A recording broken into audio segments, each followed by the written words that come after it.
जय हिंद दोस्तों, welcome back to our YouTube channel E Takshashila classes. So guys, आज का सेशन शुरू करने से पहले एक बार हम पीछे का रिवाइज करेंगे कि कल हमने क्या क्या किया था। तो चलिए शुरू करते हैं। कल हमने सिटीज़ देखी थी कि कौन सी सिटीज़ डिस्कवर की गई थी, ठीक है ना। एक तो की थी हड़प्पन, ठीक है ना। एक की गई थी Mohenjodaro.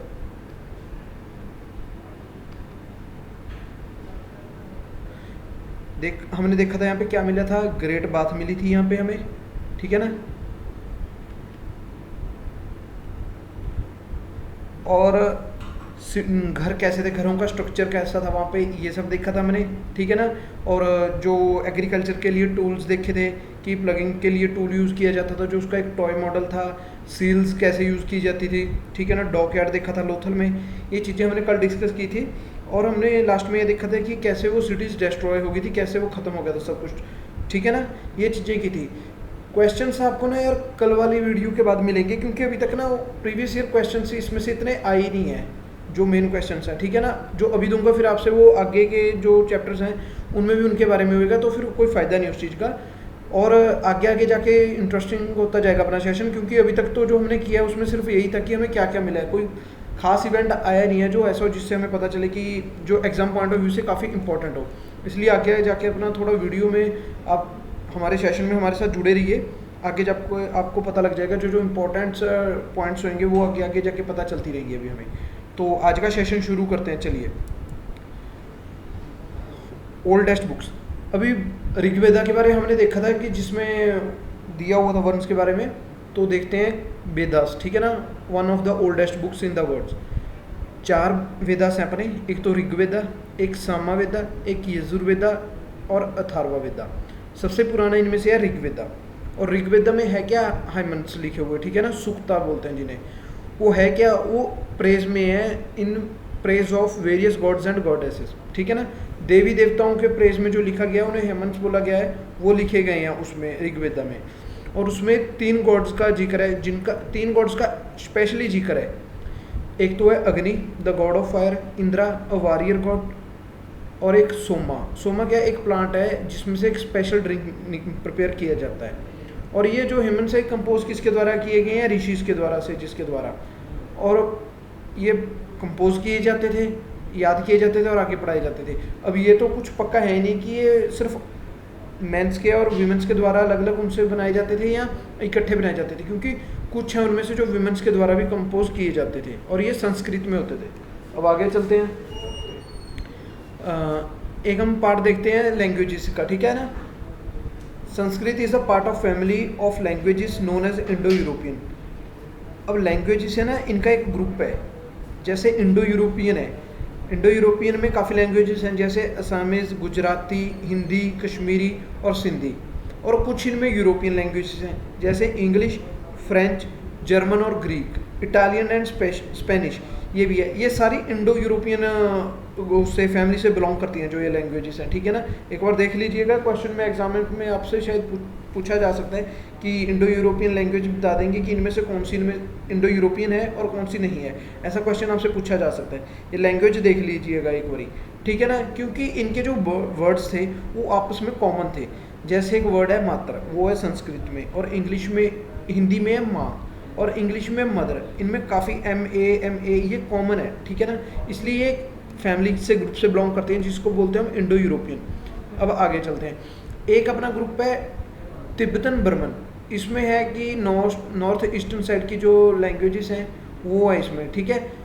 Tamil, Telugu, Kannada and Malayalam belongs to the Dravidian family. और ये साउथ की लैंग्वेजेस हैं, इनको द्राविडियन फैमिली बोला जाता है, ये द्राविडियन फैमिली से हैं। और जो झारखंड में और सेंट्रल इंडिया में बोली जाने वाली लैंग्वेजेस हैं वो ऑस्ट्रो एशियाटिक फैमिली से वो करती हैं, उनका ग्रुप उनसे है, ठीक है। एक बार ये लैंग्वेजेस जरूर देख लीजिएगा एक बारी, ठीक है ना, इससे क्वेश्चन बन सकता है। अब आगे चलते हैं। Some of the hymns of Rigveda are in form of dialogues. This is a part of such hymn, a dialogue between the sage named Vishwamitra and 2 rivers, Vyas and Satluj, that were worshipped as goddess, ठीक है ना। ये वैसे है, आपको थोड़ा idea हो जाएगा, इसलिए मैं आपको बता रहा हूँ। ये जो आप फोटो देख रहे हो ना, ये एक मैन्यूस्क्रिप्ट है ऋग्वेदा की, ठीक है ना। ये उसकी इसमें बताया गया कि विश्वामित्र थे, एक ऋषि थे, और उनकी जो नदियाँ थी जिनको देव वो माना जाता था गॉडेस, तो उनमें आपस में बातचीत हो रखी थी एक डायलॉग्स की उसमें, ठीक है ना। जो ये बॉक्स है उसमें दिखाया गया है, ये वही है कि विश्वामित्र की उनसे बात हो रही है, बट ये है कि ये इंस्क्रिप्शन है, ठीक है ना, मैन्यूस्क्रिप्ट अपनी उसकी ऋषि विश्वामित्र और रिवर्स की, ब्यास और सतलुज की। अब आगे चलते हैं। अब उस टाइम पे राजा होते थे भाई, उनमें लड़ाइयाँ होती थी, ठीक है ना। और लड़ाइयाँ किसके लिए होती थी? टू कैप्चर लैंड, ठीक है। तो उनसे जो जानवर, जो लैंड होती थी, ठीक है, अब जानवर उन्होंने रखे हुए होते थे, उसके लिए लैंड की जरूरत पड़ती थी। ग्रोइंग हार्डी क्रॉप्स, उन सब के लिए वो करते थे, वो लड़ाइयाँ करते थे लैंड को कैप्चर करने के लिए। उसमें से कुछ वेल्थ थी जो जीतने के बाद कुछ वेल्थ तो बांट दी जाती थी, और कुछ से यज्ञ करते थे, सेक्रीफाइसेस करते थे, ठीक है। और उस टाइम पे ना आर्मी नहीं होती थी, ये पॉइंट नोट कीजिएगा, उस टाइम पे आर्मी नहीं थी होती उनके पास, किंग्स के पास। और जो किंग्स होते थे उनका आगे जो होता था, जैसे अब चलता है कि किंग का बेटा आगे किंग होगा, उस टाइम पे ऐसा नहीं था कि जो राजे का बेटा होगा वो राजा नहीं होएगा, ये चीज़ थी वहाँ पे उस टाइम पे, ठीक है ना। Words to describe people.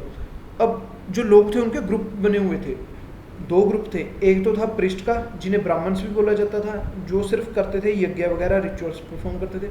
और दूसरा था राजाओं का, ठीक है ना। तो उस टाइम पे जो राजा होते थे उनकी कोई कैपिटल सिटी होती थी, जैसे बाद में आके जो राजा थे उनकी कैपिटल सिटी भी होने लगी थी। मगध था, मगध उनकी आगे कैपिटल सिटी थी। बट जो उनसे पहले राजा थे, ना तो उनकी कोई कैपिटल सिटी होती थी, ना उनकी कोई आर्मी होती थी, ना ही वो टैक्स को करते थे, टैक्स को कलेक्ट करते थे। ये आगे पॉइंट भी है, sons did not automatically succeed father as rajas. तो जो बेटे थे वो भी ऐसे राजास नहीं बनते थे, ठीक है ना। अब जो कम्युनिटी थी उसको डिस्क्राइब करने के लिए वर्ड था जना, ठीक है ना, ये आज भी यूज़ करते हैं हम। उसका एक वर्ड था विश, ठीक है ना। तो वैश्य से आया वर्ड विश, तो उस हिसाब से एक वर्ड था जना जो पूरी कम्युनिटी और लोगों को डिस्क्राइब करता था, और दूसरा वर्ड था विश जो वैश्य से आया था। ये आगे जाके देखेंगे, वैश्य विश ये सारा। आर्यस, ये वर्ड देख लीजिएगा, ये आर्यस जिन्होंने हाइमन्स को कंपोज किया है वो अपने आप को आर्यस बोलते हैं, ठीक है ना। और अपने ओपोनेंट को बोलते हैं दासाज और दसौवज, ये टर्म आपसे पूछी जा सकती है, ठीक है। आर्यस कौन थे? आर्यस वो थे जिन्होंने ये हाइमन्स से उनको कंपोज किया था, और उनके ओपोनेंट्स को माना जाता था दासाज और दसौवज। ये होते कौन थे दासाज और दसौवज? ना तो ये कोई सेक्रीफाइस परफॉर्म कर सकते थे, ठीक है ना, और अलग अलग लैंग्वेज बोलते थे। जो मेनली ये दास वगैरह जो लेबर नहीं होते, स्लेव क्लास, उनको बोला गया था यहाँ पे दासास। जो औरतें होती थी उनको बोला जाता था दासी, ठीक है। स्लेव से वो अपना किसी जो वॉर में कैप्चर किए गए होते थे बंदी, उन्हें ये स्लेव से बोलते थे दासा और दसोवस, और उनसे जो काम उनके मन में होता था वो काम वो करवाते थे। अब आगे चलते हैं।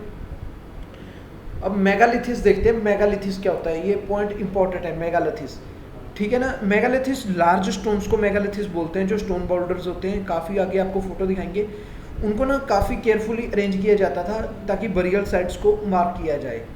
ये आगे आपको दिखाते हैं, ये है मेगालिथिस, ठीक है ना, जो आपको फोटो दिख रही है मेगालिथिस की है। इसमें बीच में जो वो बरियल साइट है, और साथ में एक बड़ा सा स्टोन है, और साथ में स्टोन बोल्डर से इन्होंने वो किया हुआ है, जैसा कि आपको ये इमेज में दिख रहा है। अब देखते हैं, इसमें लार्ज सिंगल स्टोन होता था साइड में, ताकि वो मार्क होता था कि यहाँ पे बरियल वो है, साइट है, ठीक है ना। बरियल बनी था, उसके नीचे बरियल साइट है। और सब बरियल्स में कॉमन फीचर होते थे, जो डेड होते थे उनको ब्लैक और रेड वेयर के पॉट्स होते थे, उनके साथ दफनाया जाता था, और उनके साथ आयरन और उसके स्केल्टन हड्डियाँ होगी घोड़ों की, वो दफनाई जाती थी साथ में। कई बारी स्टोन और आयरन वो भी मिला है, गोल्ड भी मिला है, ठीक है ना, हमें उनके साथ जो उनके बरियल्स हैं वहाँ से। ये जो इमेज है आप देख रहे हो, एक तो आयरन इक्विपमेंट है जो मिला है, ठीक है ना, बरियल साइट से। बाकी इक्विपमेंट्स हैं जो हॉर्स इक्विपमेंट्स हैं, उनकी बरियल साइट से मिले हैं। अब चलते हैं आगे। One skeleton was buried with 33 gold beads. ये ऐसा है कि बस कि उस टाइम पे जो होते थे, जैसे कि सम चीफ्स हो गए, ठीक है ना, कुछ अमीर होते थे, उनके टाइम पे भी सोसाइटीज़ में अलग अलग वो होते थे, ठीक है ना, कि इनकी पोजीशन पावर अलग है, कुछ चीफ्स होते थे।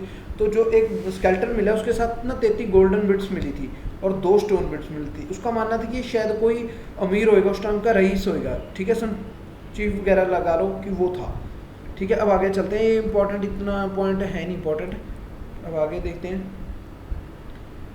मेगालिथिस contain more than one skeleton, this indicate that people perhaps belonging to the same family were buried in the same place through not at a same time. इसका मतलब कि भाई जो मेगालिथिस होते थे तो वहाँ पे बरियल साइट्स होती थी कि वो उसे जो बड़ा स्टोन लगाते थे उससे, ताकि वो इंडिकेट कर सकें, और वहाँ पे सेम फैमिली मेम्बर्स को भी दफनाया जाता था। ये नहीं कि एक ही टाइम पे, जब काफ़ी आगे चल के उसकी डेथ होगी तब उसको दफनाते थे। वहाँ पे पोर्ट होल्स रखे हुए थे जिसके थ्रू वो उनको आगे दफनाते थे जो बाद में मरते थे। तो जो जो पत्थर होते थे वो साइन पोस्ट का काम करते थे, ये जो मेगालिथिस होते थे वो साइन पोस्ट का काम करते थे।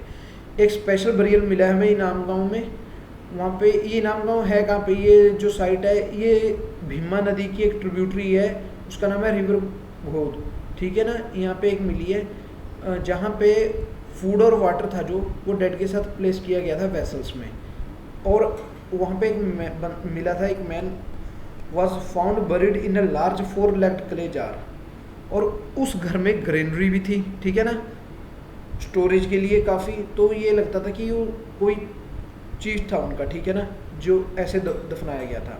अब आगे चलते हैं। जो स्केल्टन्स दफनाए जाते थे अभी उनका ऐसे तो हमें पता नहीं था कि वो आदमियों के हैं औरतों के, तो उनका बेसिस हमें कैसे पता लगता था कि ठीक है ना कि वो स्केल्टन किस चीज़ का है। अगर वो ज्वेलरी के साथ है तो वो माना जाता था औरतों का, क्योंकि अक्सर जो उस टाइम पे मैन थे वो भी ऑर्नामेंट्स पहनते थे। A better way of figuring out the sex of a skeleton is to look at the bone structure. The hip or the pelvic area of women is generally larger to enable childbearing, ठीक है ना। जो औरतों का था वो hip और pelvic area वो मेंस के उसमें ज़्यादा था, काफ़ी बड़ा था, ठीक है ना। तो उस हिसाब से ये फिगर आउट करते थे कि ये जो स्केल्टन है वो मेन का है या वीमेन का है। अब आगे चलते हैं। उस टाइम पे एक आपको आगे जाके पता लगेगा चाणक्य, ठीक है ना। चाणक्य एक फेमस फिजिशियन हुए हैं उस टाइम पे, उनकी एक बुक भी है मेडिसिन पे, उसका नाम है चरका संहिता। भाई बुक्स भी आपके एग्जाम में पूछते हैं कि बुक्स के ऑथर कौन है, तो चरका संहिता थी, वो चरका के द्वारा लिखी गई बुक्स थी। उसमें बताया था कि जो ह्यूमन बॉडी है उसमें 360 बोन्स है, उसने तो 200 से काफ़ी ज़्यादा बता दी थी, बट कहते हैं कि जो उसने फिगर की थी वो उसने दांतों को, जॉइंट्स को, कार्टिलेज को सबको मिला के काउंट की थी, तब उसने 360 बोन्स बताई थी। ये मेडिसिन की बुक है जिसका नाम है चरका संहिता, ठीक है, ये चरका ने लिखी थी। अब आगे चलते हैं जी। अब ऑरेकल बोन, ये वैसे इंडिया की हिस्ट्री का नहीं अपना, ये चाइना का है, इसको छोड़ देते हैं ऑरेकल बोन्स को। अब आगे चलते हैं नेक्स्ट चैप्टर पे। अब देखिएगा किंग्स, उस टाइम पे मैंने बताया था कि जो उनके आगे सन्स होते थे राजास के, वो आगे जाके किंग नहीं थे बनते। वहाँ पे क्या होता था, वहाँ पे वो अश्वमेधा यज्ञ करते थे। अश्वमेधा यज्ञ में क्या होता था कि वो एक घोड़े को छोड़ देते थे, ठीक है ना, कि वो राजा के बंदे के द्वारा गार्ड किया जाएगा कि जिस जिस किंगडम से वो घोड़ा जाएगा वो किंगडम राजा की होती जाएगी। अगर तो किसी किंगडम में उस घोड़े को किसी राजा ने रोक लिया तब उसको जिस राजे का घोड़ा है उसके साथ लड़ाई करनी होगी। अदरवाइज अगर वो घोड़े को नहीं रोक रहा, उसका मतलब है कि उसने उस राजा का जो एक्सेप्ट कर लिया चैलेंज, ठीक है ना, चैलेंज एक्सेप्ट कर लिया। अगर घोड़ा रोकेगा तो उसका मतलब उसने चैलेंज एक्सेप्ट कर लिया और वो लड़ेगा। अगर उसने घोड़ा ना रोका तो मान लेगा कि उसने सेक्रीफाइस कर दिया कि दूसरा राजा उससे ज़्यादा स्ट्रॉन्गर है, ठीक है ना। तो ऐसे होता था कि वो अपने आप को आगे आगे राजा बनाते थे और वो सेक्रीफाइसेस करते थे, फिर राजा यज्ञ करता था। ये चीज़ नहीं, बस ये कि अश्वमेधा यज्ञ होता था, उसमें घोड़े को छोड़ा जाता था और अगर कोई राजा घोड़े को रोकता था वो उसके साथ लड़ाई करेगा, अदरवाइज नहीं रोकेगा तो वो राजा उस दूसरे राजा का हो जाएगा। अब आगे चलते हैं। अब जो ऑर्डिनरी पीपल थे उनको बोलते थे वैश्या, विश और वैश्या, ठीक है ना। और कुछ लोगों को रिगार्डेड किया जाता था शूद्रा से, ठीक है ना, शूद्रास। अब आगे देखते हैं, वरना में ये सब बताया गया कि वैश्या कौन है, शूद्रास कौन है, ठीक है ना। देखते हैं जी। वरना में ना लोगों को आगे उनके ग्रुप्स में आगे डिवाइड किया गया है, लोगों को उनके काम से, उसको वरना बोला गया है, ठीक है ना। जैसा वो काम करते थे उस हिसाब से उनको उनके ग्रुप में डाल दिया और उसे वरना बोला गया। जो फर्स्ट वर्ण है वो है ब्राह्मण का, और ब्राह्मण का, ठीक है ना। उसमें उनका काम क्या होता था कि बस उन्होंने सेक्रीफाइसेस परफॉर्म करने हैं और गिफ्ट्स होंगे वो रिसीव करने हैं, ये काम था फर्स्ट वर्ना में थे जो ब्राह्मण्स का। अब दूसरे में थे रूलर्स, जिन्हें बोला जाता था क्षत्रिय, उनका काम था बस लड़ाइयाँ करना और लोगों को हिफाजत करनी। अब तीसरा ग्रुप था, उसका नाम था विश्व और वैश्य। इसमें कौन थे? फार्मर थे, हर्डर थे और ट्रेडर थे। वो भी क्षत्रिय की तरह सेक्रीफाइसेस परफॉर्म कर सकते थे। अब लास्ट ग्रुप आ गया शूद्रास। शूद्रास वो लोग थे जिनको सिर्फ जो पहले 3 ग्रुप्स हैं, ब्राह्मण, क्षत्रिय और शूद्रस, बस उनको सर्व करना था, उनका मेन जो काम था, ठीक है ना। और वो कोई रिचुअल नहीं थे कर सकते। अक्सर वुमेन थी जो वो शूद्रास में मानी जाती थी, ठीक है ना। और जो शूद्र वुमेन थी उनको वेदा स्टडी करने की वो नहीं थी, अलाउंस नहीं थी, वो स्टडी नहीं थे कर सकते वेदास को, ऐसे था। अब इनका जो ग्रुप्स थे वो डिसाइड किस बेसिस पे होते थे? वो उनके बाप दादों पे होते थे कि जैसे किसी का बाप है ब्राह्मण है तो उनका लड़का आगे ब्राह्मण ही होएगा, ठीक है ना। और कुछ लोगों को वो अनटचेबल मानते थे कि जैसे क्राफ्ट पर्सन हो गए, हंटर हो गए, ठीक है ना, उन लोगों को बरियल्स में परफॉर्म करने में उनकी मदद ली जाती थी और उनके साथ कोई कंटेक्ट भी नहीं था रखता, टच भी नहीं था करता, क्योंकि उनको पोल्यूटिंग माना जाता था लोगों को उस टाइम पे, ऐसा था। अनटचेबिलिटी काफ़ी थी उन ग्रुप्स में, ठीक है, जो वर्ना थे। कुछ लोग वर्नास को मानते थे, कहते काम के बेसिस पे इनको मानना नहीं चाहिए, इनको अलग अलग लोगों की राय थी कैसे मानना है। चलो, जो मेन इंपॉर्टेंट था वो था वर्ना के किस बेसिस पे लोगों को डिवाइड किया गया था और कौन से सेक्ट थे, कौन से ग्रुप थे। हमने देखा 4 थे, ब्राह्मण, क्षत्रिय, शूद्रस और वैश्यस, ठीक है। अब आ गया जो जनपदास। जनपदास क्या होते हैं? जनपदास होते हैं, जैसे हमने पीछे वर्ड किया था जनस, जहाँ पे राजा अपनी गद्दी लगाएगा, where king set his foot, ठीक है ना, उसको बोलेंगे जनपदा। और कुछ इंपॉर्टेंट जनपदास भी हैं, जैसे कि पुराना किला दिल्ली में हो गया, ठीक है, हस्तिनापुर हो गया मेरठ में, और अतरंजी खेरा हो गया नियर इता, ये लास्ट वाली 2 हैं, ये उत्तर प्रदेश में है, ठीक है। उनको जनपदास बोलते हैं, जहाँ पे राजा ने अपना सेट किया हो फुट, अपना सिंहासन वगैरह, उसको बोलते हैं जनपदास। अब आगे जाके देखेंगे हम महाजनपदास, ठीक है ना। जो जनपदास काफ़ी इंपॉर्टेंट थे दूसरों के मुकाबले, उनको महाजनपदास बोलने लग गए थे, ठीक है ना। जनपदास की एक कैपिटल सिटी भी होती थी और उनका एक फोर्टिफाइड किला होता था जो कि अटैक से बचने के लिए काफ़ी मजबूत बनाया जाता था, जिसका मतलब huge walls of would, brick and stone were built around them, तो उनको बोलते थे वो महाजनपदास, ठीक है, जो सिटी से काफ़ी बड़े थे। ये फोर्टिफिकेशन वाल है, ये कौसम्बी की है, ठीक है ना। ये है कि महाजनपदास है कि फोर्टिफिकेशन की वॉल है कि पूरी उसके हिसाब से तैयार की गई होती थी ताकि कोई हमले की तैयारी हो, अगर हमला हो तो ये इतनी जल्दी वो ना हो, ख़त्म ना हो जाए, टूट ना जाए, तो ऐसे होता था, ठीक है ना।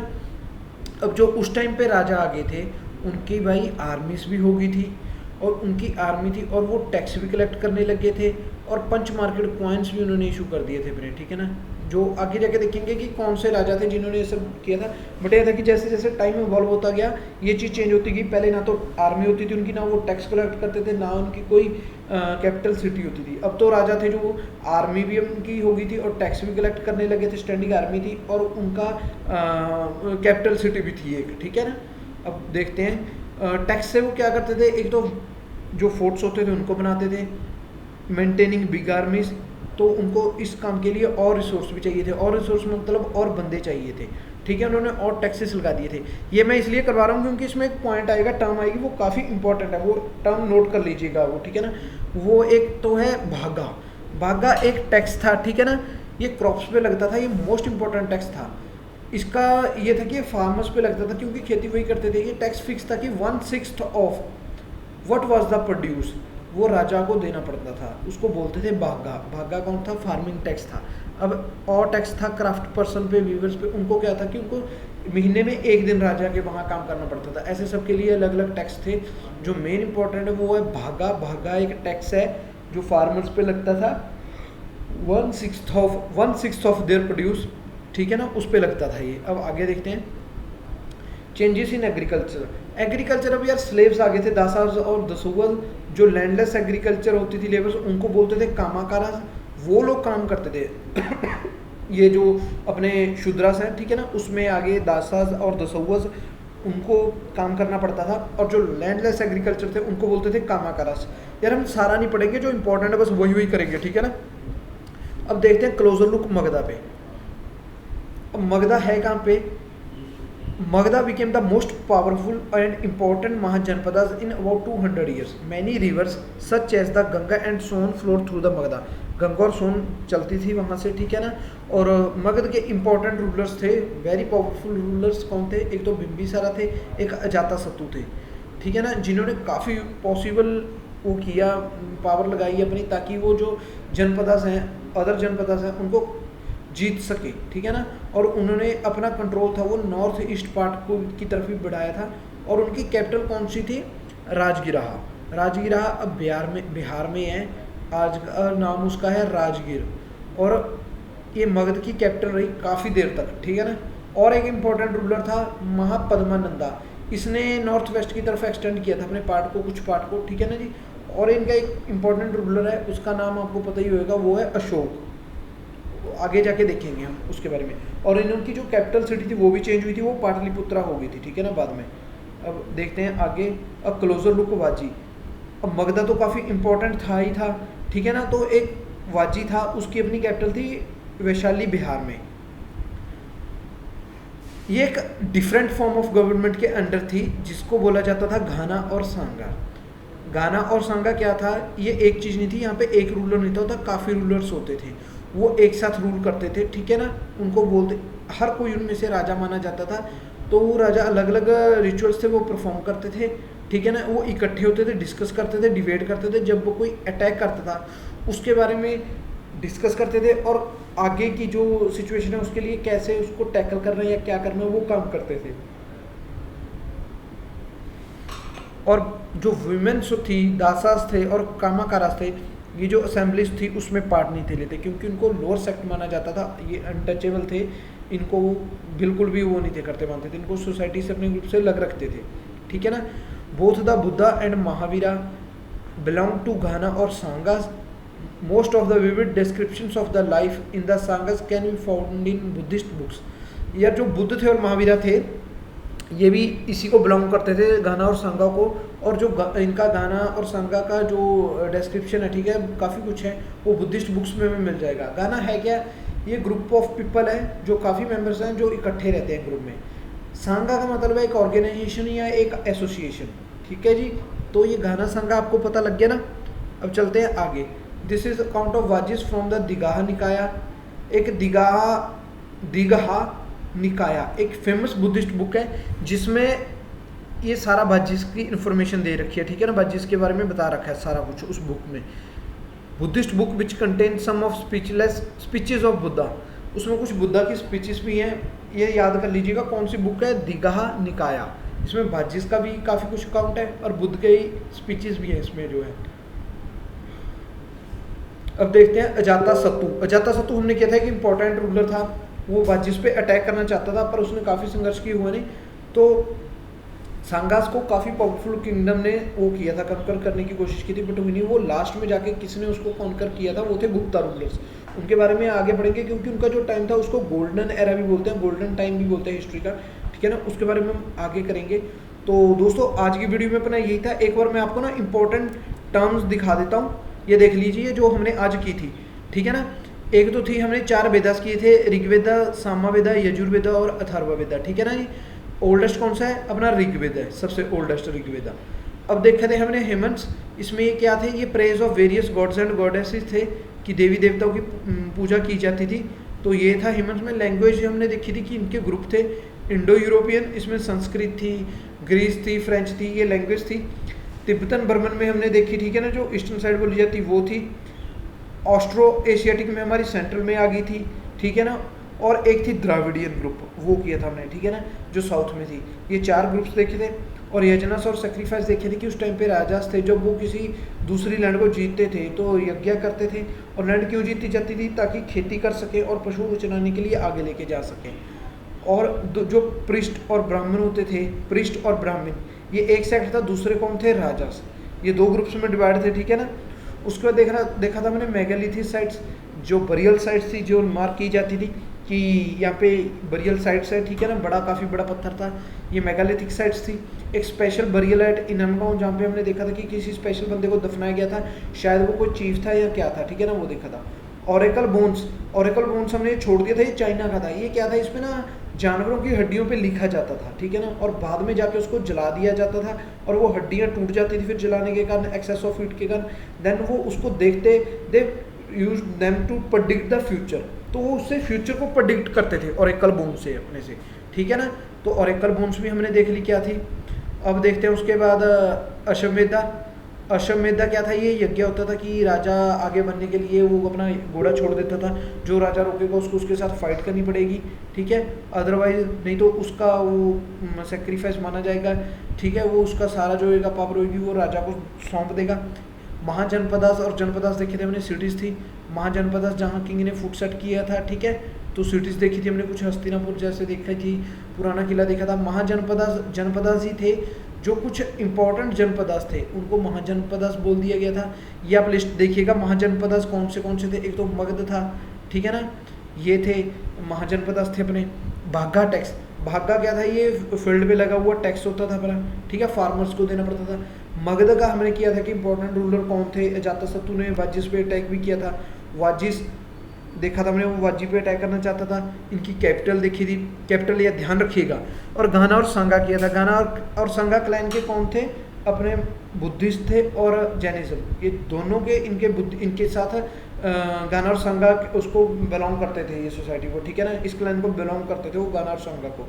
गुप्ता रूलर्स देखे थे जिन्होंने वाजिस को हराया था, और इनके टाइम को गोल्डन टाइम भी बोला जाता है, golden time of the history of the era, ठीक है। तो दोस्तों आज की वीडियो में इतना ही। अब जो परसों वीडियो होगी उसमें हम बुद्धिस्ट के बारे में भी करेंगे और आपको उस दिन पक्का PYQ क्वेश्चंस मिल जाएंगे। बाकी आपकी कोई और क्वेरी या कोई और डाउट है वो आप हमें क्वेश्चंस इसमें कमेंट्स में लिख के बता दीजिएगा। Hope you like the video, so please share it and subscribe to our channel E Takshashila classes. Thank you दोस्तों एंड जय हिंद।